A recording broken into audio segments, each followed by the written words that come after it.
Oh my gosh, yes, let's talk about the parallels between the Christian faith and Remmick's cult within the movie Sinners. This is going to contain spoilers. First and foremost, the way that we can view these things is Sammy. Sammy, at the end of this story, does not go to the cute little black town that Smoke tried to push him towards, nor does he join his father's church. Instead, he leaves and follows his dreams to be a musician in Chicago. And he succeeds. And while he still carries the scar of that night, it truly was the thing that unlocked his freedom. That is why he has such a bittersweetness about the memory. So both his father and Remmick prey upon his weaknesses. Of course, the father playing on Sammy's want for approval and Remmick playing on Sammy's want to protect his loved one. There's a scene with Sammy and Smoke where Smoke is trying to dissuade Sammy from going to Chicago, but I truly think it's based on the fact that Smoke doesn't understand that Sammy does not want to follow in Smoke and Stack's footsteps identically. He wants to make his own path the way they did. And one thing is, despite Smoke pointing a gun at him, while yes, Sammy is frightened, he does not move. He does not duck. He does not back away. I think it's that moment that Sammy recognizes that whatever darkness his father is trying to combat and Smoke believes is instilled within their bloodline is not real.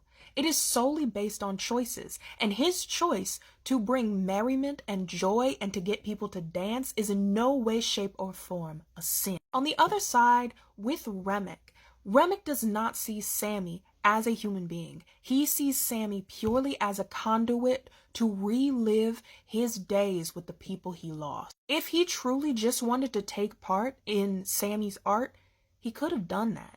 But instead, he wants Sammy under his control and in his enthrallment, specifically so he can use him. While he likes to pretend that he is for equality and he has so much love, he in actuality just sees Sammy as another pawn to add to his hive mind collection. He is a Charles Manson. He is a Jim Jones. He is every single cult of personality leader you can ever think of. I truly do believe that Sammy's father took up being a preacher specifically to make up for the sins he thinks are instilled within his bloodline due to his brother's actions and possibly his father's actions and his forefathers' actions, thinking that maybe if he pushes piety, if he forces his son to conform, eventually the rot that had taken root in them will disappear, not knowing that Sammy is going to rip it from the ground and leave it in the sun to dry and turn to dust. Sammy finds salvation through following his own path